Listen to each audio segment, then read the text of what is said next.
Defeating Machine Learning, What Your Security Vendor Is Not Telling You with Bob Klein and Ryan Peters. If you could please put your phones on vibrate, silent, or turn them off altogether, it would be really appreciated. Those calls can just go to voicemail.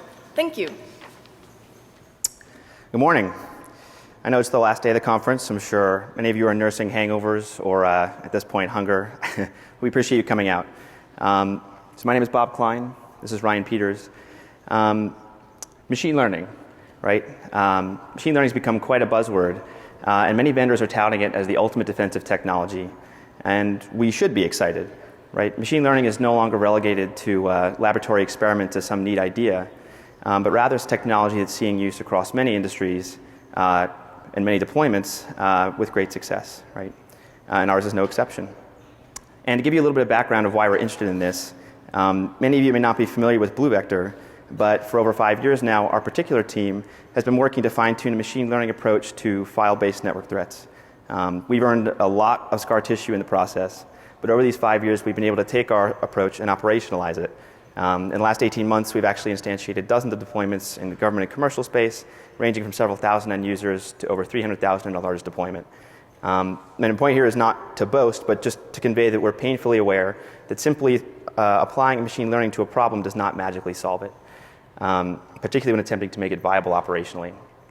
So today we want to talk about some of what we've learned from our experiences and focus on a specific issue that machine learning fails to address as currently implemented. We'll talk about a solution and how we can implement it in general. So we'll start by reviewing the evolution of the security industry and how machine learning fits into it. We'll next demo what the security landscape looks like from an attacker's perspective and show how some machine learning approaches can be defeated using fairly simple techniques. We'll then review what went wrong as defenders and propose a solution that introduces significant uncertainty and risk to the attacker. We'll explore this new paradigm first in concept, then in practical implementation, operation, and finally in quantitative results. We'll then revisit the demo with the solution implemented and see how the landscape has changed from the attacker's perspective. And we'll conclude with additional impacts to the analysts and how we can apply this technique moving forward. So to begin with a quick review, this is basically what the security industry looked like 30 years ago, right? Early attackers did not need to work hard to wreak havoc, and so they didn't. Early solutions produced by the security industry were similarly basic, right? If we look at early creatures in this, so much like evolution, this sort of tit-for-tat adversarial relationship has persisted over the years. Early creatures in this evolution, such as our signature amoeba here, were very simple, right? Early malware detection engines, for example, typically looked for exact hash matches, and first-gen stateless packet filters were essentially limited to exact matching on source, dest address, port, and protocol. And while a major step forward from basically nothing, these solutions share a weakness in their total brittleness, right? This is apparent as adversaries evolved to evade AV signature-based detection, for example, by permuting even a single byte in their malware. So users and enterprises suffered attacks from such techniques and demanded better. And so once again, the security industry obliged, providing heuristics to detect common malicious indicators in samples, sandboxes to detect malicious actions taken by samples in execution, and so on. But once again, while a major step forward and a significant reduction in brittleness compared to previous solutions, attackers once again exploited these with problems with these as well. And so users and enterprises are now demanding additional protection, and the security industry has to evolve again to supply it. So where does that leave us today, right? So many vendors would say that we are here, right? That machine learning, this technology from the future, with a power that may mark the beginning of the end for humankind and on, solves all of our problems and is completely unbreakable, right? But in reality, we're probably a little bit closer to here, right?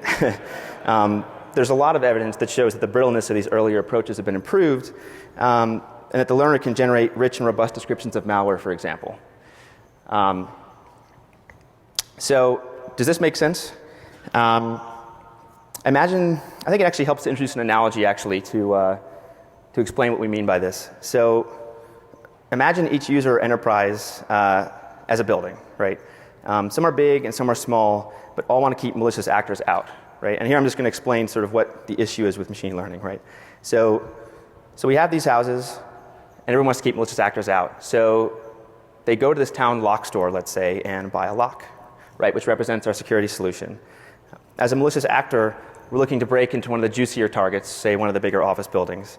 And we can ensure a swift, silent, and undetected entry by knowing how to break the lock before we show up, right?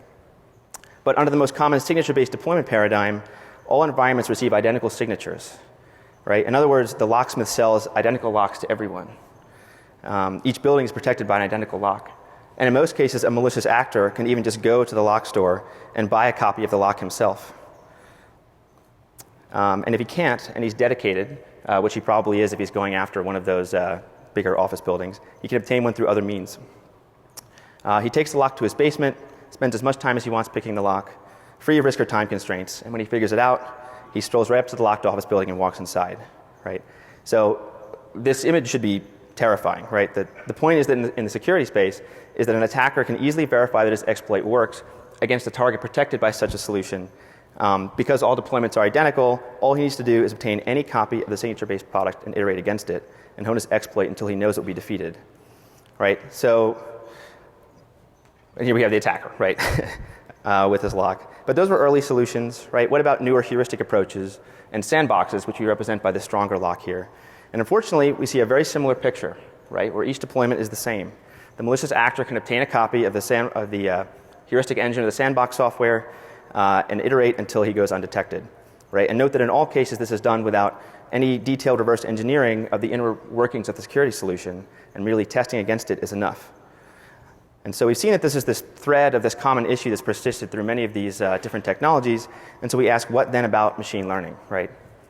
And unfortunately, what your security vendor may not be telling you is that some flavors are quite susceptible to this type of attack because they rely on the same flawed deployment paradigm. But to really answer that question, we need to be a bit more specific about what we mean by machine learning, right? And to do that, we'll just take a quick look at how machine learning has been applied across the security industry and identify areas where this shared deployment paradigm is an issue. So different security niches have found different types of machine learning to be particularly suited to their applications, right? And the reality is that not all of them suffer from the same weaknesses. There's a lot of different ways to slice the machine learning cybersecurity pie. We'll be using this one here, where we distinguish between incremental algorithms, which continuously integrate new data, versus batch algorithms that need to be trained all at once, right? We'll also distinguish between supervised algorithms, which rely on data labeled with ground truth, and unsupervised algorithms, which essentially attempt to find structure from otherwise unlabeled data. When you think of unsupervised algorithms, you typically think of something like clustering. So here are a few examples of some of the security applications that have used, in this case, unsupervised incremental algorithms. So most of these attempt roughly to build a profile of what normal looks like over time, right? And that's the incremental piece, continuously using this data to figure out this sort of normal profile. And the unsupervised piece, you can imagine that there's sort of this cluster of what we think normal looks like. It's used to identify departures from normal, right? Anomalies. Network traffic profiling, spam filtering typically use these supervised incremental algorithms. I'll use spam filtering as an example. Many of you are probably familiar with this. Users receive emails and label them as spam or not spam. And so again, that's the supervised component. We have labeled examples. And then a machine learning algorithm can continuously integrate those samples and ideally learn something new about what spam emails look like. The task of clustering malware into families, I actually just said the word clustering, so a good use for an unsupervised algorithm. And it's often done in batch on large fixed data sets of malware. And then lastly here we have malware detection has almost exclusively relied on supervised batch algorithms. Training is often done all at once on large fixed corpuses of known benign and known malicious data. So with this sort of high-level image of how machine learning has been used in the security industry, we can return to this problem that we identified before of these sort of shared models that are distributed to everyone. We note that this lower right quadrant is particularly worrisome. Malware detection solutions are widely deployed, yet training is often done exclusively in batch by the vendor, which then pushes out identical models to everyone. So we'll focus on this piece for the remainder of the talk, starting with a demo from the attacker's perspective on how this deployment paradigm is fundamentally flawed. Right? We'll see if a malware author in possession of a copy of the shared model, the machine learning model, is able to defeat a target. And so for that, I'll turn it over to Ryan. So I'm going to briefly describe the experimental setup that we're going to use for our demo. So the general workflow we're going to be using is very simple, as the goal of this demo is to visualize a concept, not a specific exploit. First, we will generate payloads using the Metasploit framework. Next, we will iterate on how we encode these payloads. These iterations will vary the encoders that are used and the number of passes of each encoder. In addition, many of the encoding methods involve some sort of standard randomness. We will then embed these payloads in a standard Windows calc.exe template and deploy the variant against target environments running Windows 7 to measure effectiveness. Our method of deployment to the targets will be a simulated spear phishing attack. The two Metasploit payloads we are using for this demo are the Meterpreter reverse TCP, in which when the binary is executed, it connects back to the attacker to create a reverse Meterpreter shell, as well as the message box payload, which displays a message that pops up when the binary is successfully executed. Now, obviously, a malicious actor would not announce they've just gotten into your system, but we're going to use this for demonstration purposes only. So the presence of both of these activities will be used to indicate a successful exploitation. For our antivirus software, we're using Klein because it is free and open source. However, we will also mention later the effectiveness against an aggregate of antivirus engines and VirusTotal. For the machine learning software, we generated a model for this experiment that was trained on 20,000 benign and 20,000 malicious samples. The performance of the classifier on the files we did not train on is shown below. And we're using two main metrics to measure our performance. The first is the false positive rate. And these are the benign events that were incorrectly marked as malicious. And these are events that cause particular heartache for analysts who must review these events as though they were malware. And particularly when transitioning away from a signature-based approach, which has nearly zero false positive rates, is a challenging feature of all probabilistic detection approaches, as a subject we'll revisit later in the talk. The second metric is false negatives. And these are the malicious events that were incorrectly marked as benign. In other words, these are the malware that would have slipped through your defenses undetected. So the performance numbers are sub 5% for both the false positives and false negatives, indicating this is a reasonably performing classifier. For this demo, we are going to make two main assumptions. The first is the attacker has obtained a copy of the AV and the ML software. And the second is that the attacker does not have access to the exact signatures or the model itself. In other words, they have not been able to reverse engineer the signatures of the model, but are instead treating the software as a black box. So now we'll transition into the first demo.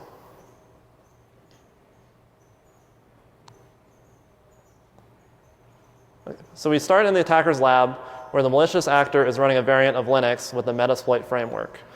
First, we are going to run a script to generate the two payloads, the Meterpreter reverse TCP and the message box.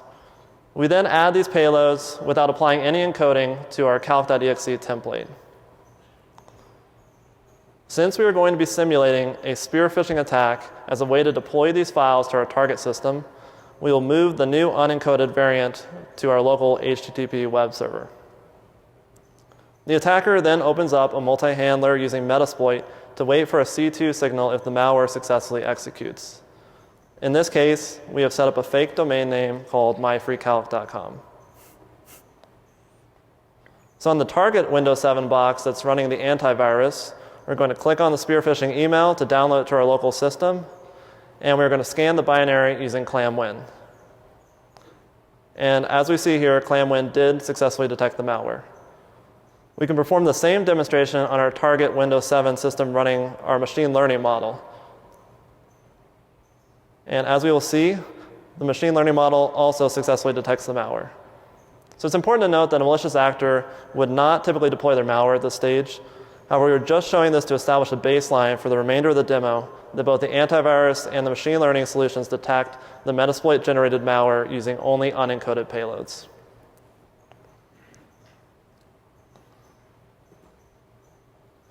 We can now try the simple idea of applying a single pass of shikata to the payloads before inserting it in our calc.exe template. And shikata is a polymorphic XOR encoder that is very commonly used as a first attempt in Metasploit to achieve AV evasion. As we did earlier, we will stage our new variant, generated with that one passive encoding on the payloads, in our local HTTP web server in order to continue our simulated spear phishing attack. In addition, we still have our reverse handler running on the attacker's box from earlier in the demo. So now let's see how this new variant performs against the antivirus. And as we can see, there was no detection by clam-win. So let's try and execute it and see what happens.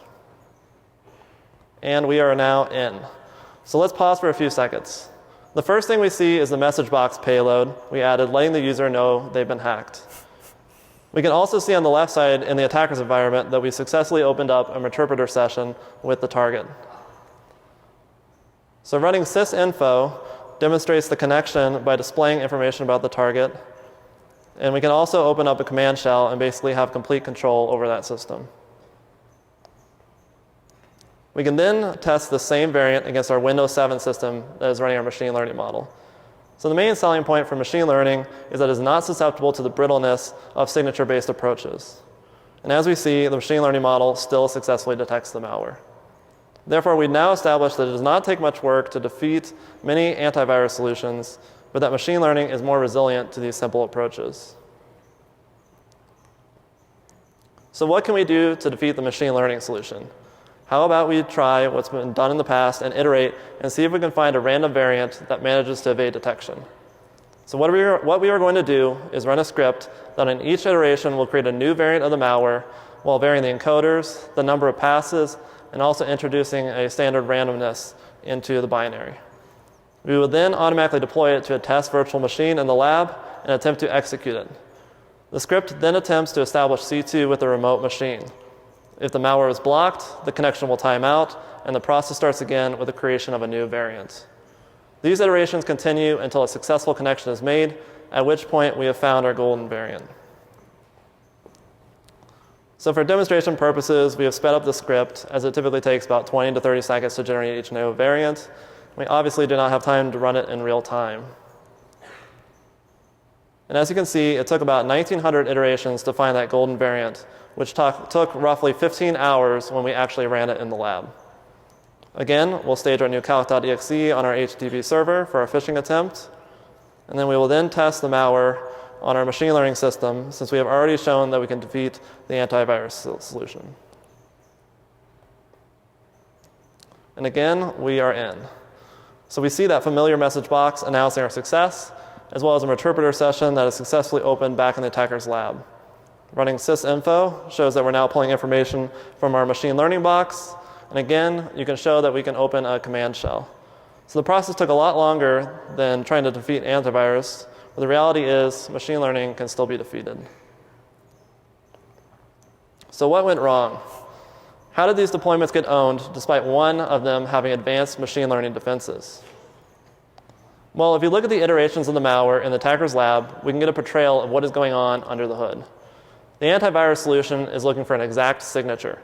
It is not difficult to permute the file until that signature is evaded. In our summary chart here, we see that our antivirus solution we selected, clam-win, was defeated with only one iteration. So while clam-win is admittedly not a very sophisticated antivirus, the reality is 60% of all virus total engines would have been defeated with this one simple pass of encoding. And it's not difficult to defeat the other ones with more iterations or more targeted modifications to the malware. The machine learning solution, on the other hand, is looking at many different features in the file. Some are indicative of benignware, others of malware, depending on the context. And as the malware is permuted, the classifier keys on different features of in the file that taken together indicate a final classification. This makes it much more difficult to evade or for the attacker to figure out what is going on under the hood. But we see that it's still possible with iterations. In our demo, we showed that it took about 1,900 of these iterations to find a variant that defeated our specific machine learning model. So the reality is the attacker has two main advantages against the machine learning model that have carried over from the antivirus deployment paradigm. The first is that they can be fairly confident that the model has not changed since they obtained their copy of the software. Many machine learning vendors go for months between software updates due to the resilience of the model against zero-day threats. And the second is they can be confident that all the targets have the same model. If you can defeat one copy of the model, you can defeat all the copies. So the main takeaway is if the attacker can obtain a copy of the machine learning model, all it takes is persistence to develop a variant that will succeed against every environment that has deployed that software. Cool. Thank you. So I think it helps to return to the lock analogy for a minute here. here's our previous example that shows our traditional malware detection engine, right? And so from what Ryan was saying, that all that's really different now is that there's basically a new locksmith in town, right? He makes new, really robust locks under the brand machine learning, and they really are better than the old ones. They're way more robust, and they're far less susceptible to lock picking, right?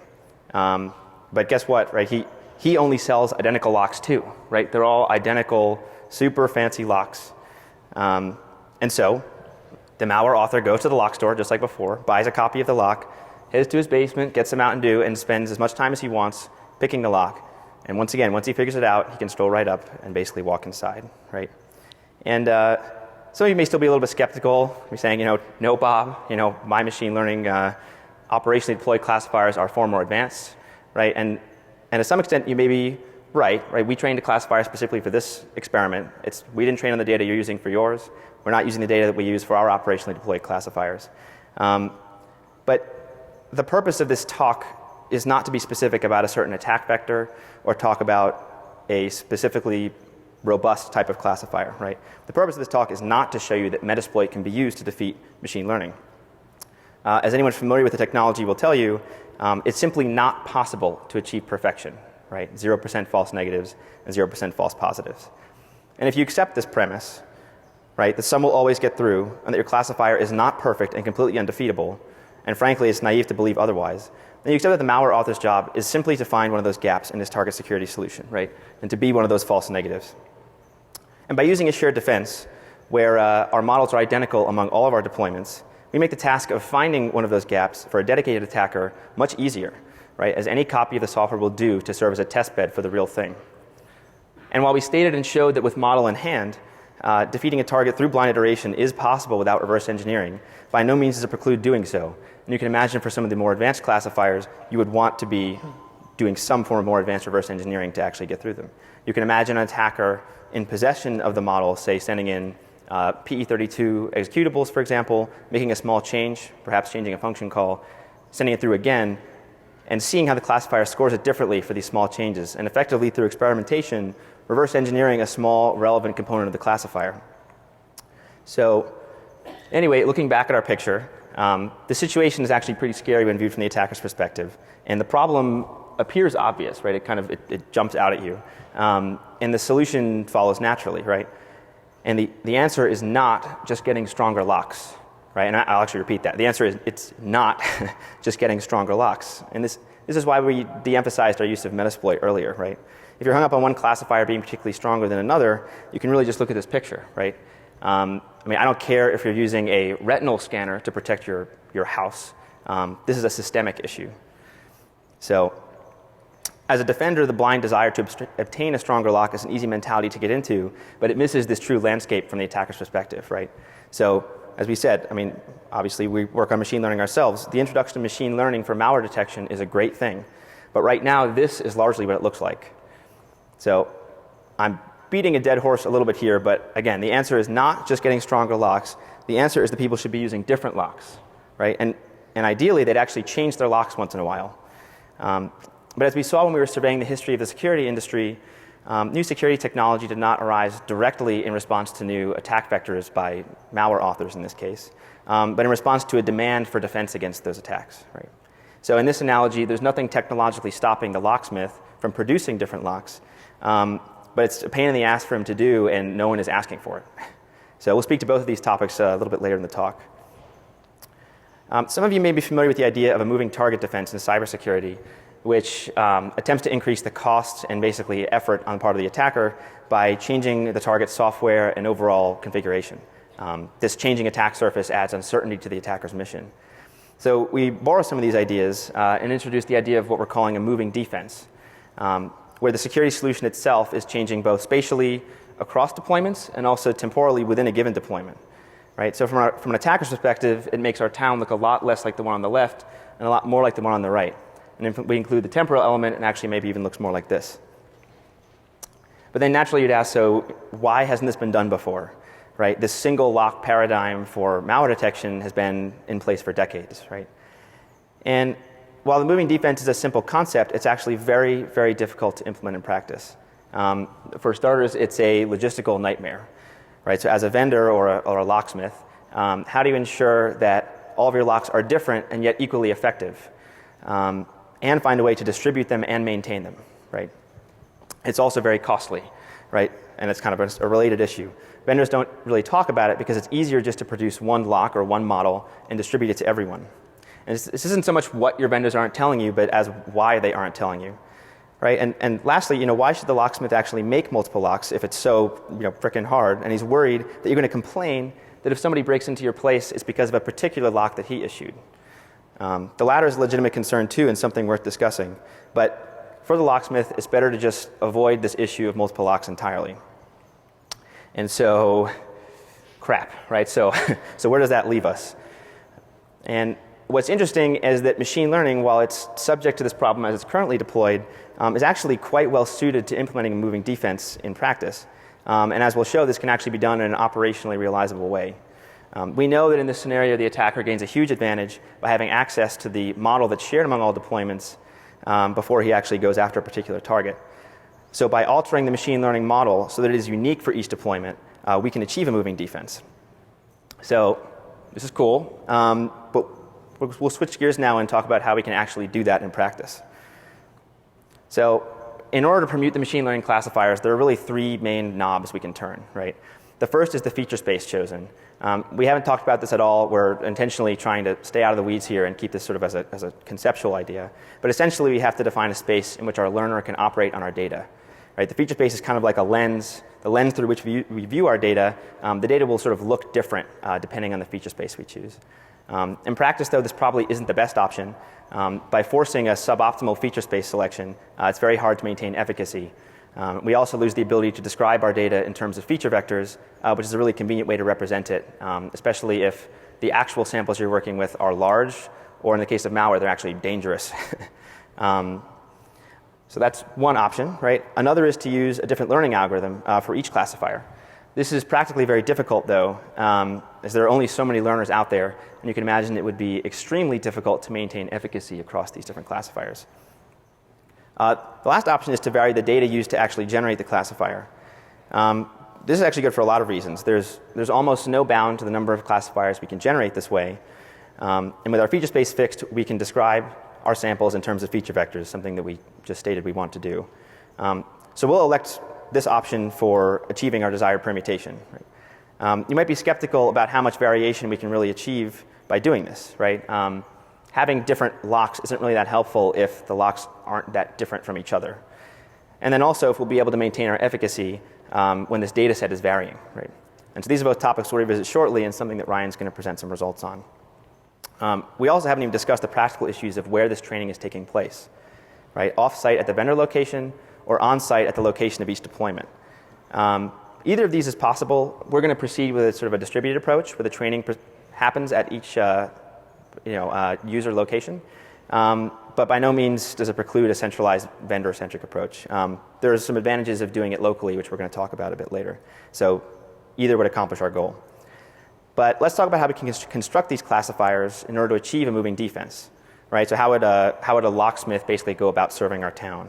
And I think we'll start by just quickly illustrating the current machine learning for malware detection paradigm. This is basically, to go to the analogy again, kind of what the locksmith workshop looks like right now. So first, vendors curate a large library of known benign software and known malicious software, which are represented by these solid green and striped red balls, respectively. These data sets are often quite large, often terabytes of data and millions of samples. Right? Vendors then add their secret sauce, right? Whatever features they're going to use, their particular algorithm of choice, and train a learner to recognize the difference between samples in these data sets. The result is a black box, this classifier, which is the lock in our earlier analogies. The classifier accepts previously unseen files as input and issues determinations on them as benign or malicious. So the vendor can take this classifier, this is basically their value, and push it out to user environments where it's exposed to previously unseen files and, again, makes these determinations. These unknown samples are displayed in orange here. We'll note, though, that the samples in the user environment are labeled as orange even after the classifier makes its determination. And that's because we don't actually have access to ground truth here. Right? Where we really have no choice but to trust the classifier's judgment, and different classifiers might make different determinations on the same samples. And unfortunately, none is perfect, as we already described. So we'll revisit this shortly. But returning to our original idea, generating a new lock in the lab is actually fairly straightforward. We can just use different data. And it's probably going to be hard to see in the animation, but if you look on the left, you can basically see we can change the underlying data. We'll get a different classifier, which is a different lock. We can push out that new lock to somebody else. But we now ask the question, so what's the best way then to instantiate moving defense in practice across many user environments? So we already decided we were going to use varying data input to vary our classifiers. But there are many choices still on how we can actually vary that data input. So you can imagine the simplest is probably just to use the vendor as a data source. They already have all this data lying around. Randomly select, for example, among data provided by the vendor. Perhaps maybe in some intelligent way we could age off old data and generate classifiers this way. But this doesn't really provide significant diversity in our data sets, right? We're drawing from the same source. And so we're probably not going to achieve, you can imagine, our idea of this really robust moving defense because the locks may not be that different from each other. And it's unlikely that the vendors would even be willing to provide this service, right? This would be, we're talking about logistical nightmares. This is high on that list. So we can probably do better than this. We could instead use a local data source, right? We can use the data that's locally, uniquely seen by each deployment and feed back the data labeled by the classifier back into our data set. And recall that we need labeled data to do this. This does help make the classifier unique, but it only reinforces what the classifier already knows, or really what the classifier thinks it knows, right? We already just talked about the classifier's knowledge is imperfect, and if we sort of lift the veil here, we can see that we're feeding back some incorrectly labeled samples into our data set. And again, we're just reinforcing whatever imperfect knowledge the classifier already has. And so we think we can still do better than this. So what about using the local data source, but feeding back in errors, correctly labeled samples? This requires analyst or user review, a trusted user review, to determine which samples were wrongly sorted. But users and analysts are already making these truth determinations over the course of using the tool, whatever it is, and we don't need to be exhaustive. We can just take whatever labeled samples they already have. We can provide fresh, informative samples to the learner and introduce this new knowledge to the learning model. The resulting classifiers are tailored to a particular environment and stronger on the type of content that they've been seeing, and possibly even more effective than the original factory shipped version. But perhaps even more important, the resulting classifiers are unique. And so now everyone will be using their own locks, right? So we're going to select this option for the remainder of the talk, which we're dubbing in situ learning for the locality of a data source. That we know that any of these would be feasible to achieve our goal of a moving defense. What's particularly exciting about an in situ approach is that we're not just allowing people to buy different unique locks, but we're actually basically making everybody a locksmith, right? So I'll turn it over to Ryan to give a little bit more detail on some more design decisions. So as we mentioned, the concept of in situ is fairly simple, but there are many different factors to consider when trying to operationally implement this idea. And here we discuss two different dimensions, this idea of balanced versus unbalanced, or replacement versus addition, to consider when determining how to incorporate the additional local data into the original training set. So the first option is you have balanced replacement, in which an equal amount of benign in the malicious training set is replaced with new data. There's unbalanced replacement, in which you only replace samples in one of the old training sets with new data. Balanced addition, where an equal amount of new data is added to both the benign and the malicious training sets. And unbalanced addition, in which you only add new data to one of the old training sets. So why would you choose one versus another operationally? So looking at balanced versus unbalanced, you might choose to balance your addition of new data to prevent the classifier from favoring one class over another just because there is more of it. This might not be a major issue when only slightly imbalancing the training sets, depending on the algorithms and approaches used for training your classifiers. But this is certainly a concern as more and more data is added to only one training set in the model. Looking at replacement versus addition, there are a couple operational impacts to consider. If you choose a replacement strategy, you more quickly bias the model to the new in situ samples. However, you do this at the cost of losing part of the original training set. If you use an addition strategy, you typically increase the time required to train the new models, as well as increase storage requirements for storing those new samples. So for our experiment, we tried all four approaches. We did not see any significant differences when only adding or replacing files up to 20% for a single branch off the base model. As a result, we chose unbalanced addition for the purposes of this experiment, as it is the easiest to implement operationally due to the lack of need for additional samples or feature vectors to be provided by the vendor. So let's transition here and look at some results of our specific implementation. So the top row of this table shows the performance of the original base classifier, which was trained with 20,000 benign and 20,000 malicious samples, all from the lab. The results show a false positive rate of 100% for the local data because we were testing the classifiers against the files missed by the base classifier. If we had 1%, which is 200 benign files from our local data set that the original base classifier missed, we see the false positive rate fall to 14%. Adding 2%, which is 400 local benign files, causes that false positive rate to fall further to 8%. And this trend continues as we add more and more local data to the original model. Therefore, we have shown that adding local data previously missed by the base classifier to the in situ model results in a lower false positive rate on that local data. But the question remains, how is the performance against the original lab data set? And as our results show, there was little to no degradation in performance on the lab data.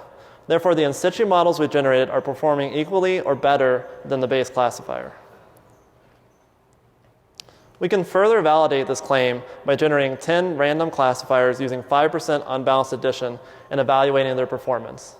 Now, this is very similar in concept to a k-fold validation, because we ultimately want to prove that we're not just getting lucky with our specific sampling of our new data set. So to generate these classifiers, we take our original lab data set and add a random sampling of our local data that was missed by the base classifier. And this results in a new classifier, R1, or trial number 1. This can be repeated using a different random sampling for our local data to generate R2, or trial number 2, and so on and so forth for R3 through R10. And it's important to note that these classifiers were generated using the same local data source for this experiment. But in reality, these 10 classifiers can represent 10 different operational environments, each with their own data sources. So looking across all 10 classifiers, the results show that performance is very consistent with standard deviations of roughly 0.5%. This means we are generating classifiers that have equal or greater effectiveness compared to the base classifier. In other words, we are producing equally effective locks. But the question remains, are these locks fundamentally different from the base lock shipped by the vendor? So averaging across the 10 in situ models that we just generated, compared to the base classifier, we used 2 different metrics to try and capture model commonality. The first measure is something we call utilized feature space commonality. This is specific to our specific implementation of the machine learning models. So when we are training our models, we have our total feature space, which was down selected in the lab from the global feature set. This total feature space is on the order of tens of thousands of features. So only a subset of these features are actually used by the learner when generating a new model. Therefore, the commonality here is defined as the overlap of these subsets divided by the sum of the feature subsets. And this measure ends up being about 30% and is very consistent across all 10 of our models. The second measure we employed is more general and can be applied to any machine learning approach. And it's something we call overlapping misclassifications. So every classifier, as we know, makes mistakes. And we are trying to capture if the in situ mistakes are the same or different compared to the base classifier. So we tested both classifiers against the same set of 10,000 samples that were not used for training. The subset misclassified by each model, which ends up being about 3%, is shown in the circles of the Venn diagram. And the commonality is defined as the overlap of these subsets divided by the sum of the misclassification subsets. And this measure ends up averaging around 46%, and again, is very consistent across all 10 of our models. So using these 2 metrics, we feel fairly confident that our in situ models are significantly different from the base model. But are we just forking these models in the same direction? Or are they all being forked in different directions?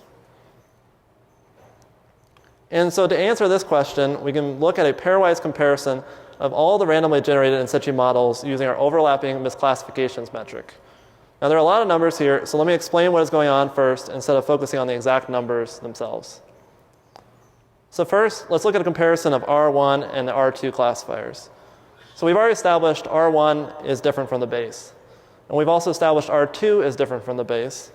What we don't know is how R1 differs from R2. So in this graphic, the forward slashes represent the files missed by R1, which in reality are about 3% of the total samples analyzed.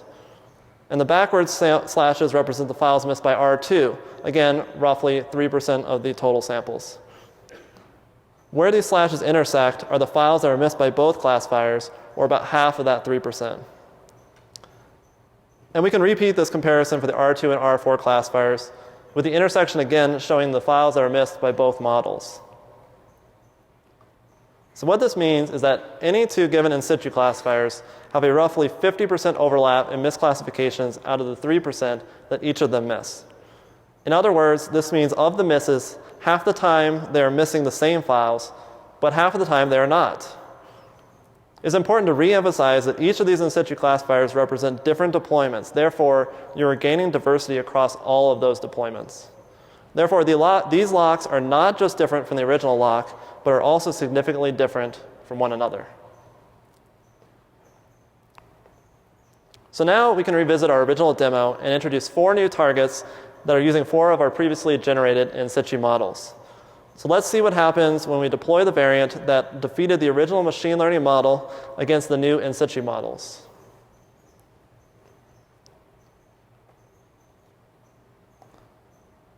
So in this video, we have overlaid a label of which in situ model out of 4 we are testing, as well as a real-time kill count to see how many of the models were successful and how many were defeated. And these 4 in situ models in reality, as I mentioned earlier, represent 4 different operational deployments that have all been trained on their own local individual data.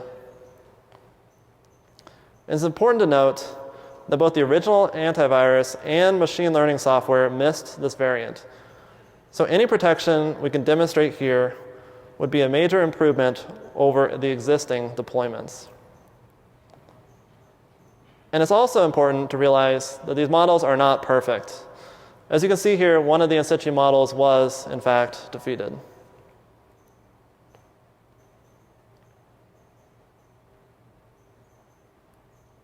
So to summarize, in the first part of the demo, we showed that the attacker had obtained a copy of the machine learning software and had iterated until they had found a variant and that had defeated it. In the second part of the demo, we introduced 4 new targets that were all running in situ models that were branched off of the original machine learning model. And here we show that 3 of the new in situ models caught the threat, but the 4th did still miss it. However, again, it is important to re-emphasize that if these 4 targets had all been using the base model, all 4 would have been compromised. So you might argue that if we're holding out these different data sources for these in situ classifiers, we should just combine the data and generate an even better classifier. And it's possible that performance would be marginally better overall. But that's missing the point. We need to consider the attacker's perspective. Any marginal improvement in performance would be at the cost of significantly reducing uncertainty for the attacker. While the new in situ approach is not a magic bullet, you've at least created a defense through diversity that increases the risk of the attacker being exposed. Cool. Thank you. So, to recap, the use of in situ learning provides many benefits, right? It provides a diversity of defense spatially across deployments, as well as temporally. Additionally, training on local data allows for construction of environment-specific classifiers, which, among many other benefits, allows for increased performance on the type of data observed by that deployment, as we saw in our results. I should also mention that the results we showed here were for the purposes of this experiment, but we've actually seen this also in our real deployments that I mentioned at the beginning of the talk. So I know there are a lot of other questions you may have about how this can be deployed operationally. We only have so much time, but we'd be happy to talk about that afterwards as well. An in situ approach also provides increased responsiveness for users. Right? Using the traditional deployment method, if the machine learning solution is repeatedly hitting on the same false positives, or maybe even worse, is repeatedly missing the same false negatives, the only opportunity to improve the classifier is to submit those samples to the vendor and basically cross your fingers that your sample will be incorporated. And that'll be incorporated into either some custom model that they're providing you, or worse, and probably more likely, into the global model that they're sharing with everybody. So the only short-term alternative for a user then is really to fall back on sort of a brittle signature or rule matching like approach to either ignore or flag the file as needed. In situ allows this data to be incorporated into the model directly and immediately. And finally, there is no need to share personally identifiable or proprietary data to improve classifiers. I should emphasize here, this is not an argument against data sharing or threat intelligence sharing in general.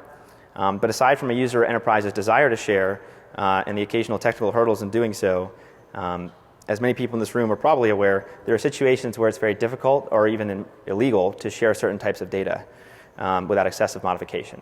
So for example, PDFs that have personal information, files with proprietary company information, or classified files of any kind. An in situ approach allows this intelligence to be incorporated into the machine learning model rather than having to discard it or rely entirely on the vendor's data or willingness to implement a custom solution. And so I'll leave you with a wall of text summarizing this sort of big picture. Right? We saw that improvements in machine learning methods for malware detection are weakened by the reliance on this traditional deployments paradigm. A dedicated attacker need only obtain an arbitrary copy of the security solution to break through the target with confidence. We also saw that the concept of a moving defense addresses this shared model vulnerability and may be naturally applied to some machine learning solutions. We discussed just a few of the many ways of achieving moving defense using machine learning and settled on several design decisions that were both easiest to operationalize and yielded best results. But as we saw, there are many different ways of doing this, and we hope that vendors may actually recognize ways of applying this to their own technology. And last, that this diversity offered by moving defense is better for the herd. I don't mean this in the way that Alex Pinto was talking about physical contact and herd immunity yesterday, but that if we all use identical defenses, we're all worse off for it. And changes in the security industry don't just come about because of changes in the tactics of adversaries, right? This is something else we saw, but because of the resulting demand from users. And so if I return to the locksmith example one more time, if we as townspeople are happy with our identical locks, then identical locks is what we're going to get. And so I'll leave you with this admonition. We all need some understanding of the technology that's underlying our security products, and we should challenge practices seen across the industry. Right? It should not just be about what your security vendor is and is not telling you. So, thank you.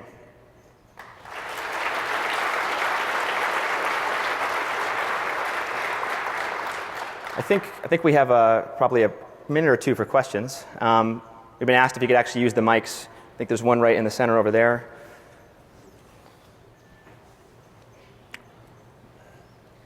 Or you can yell it out if you have to. Sure.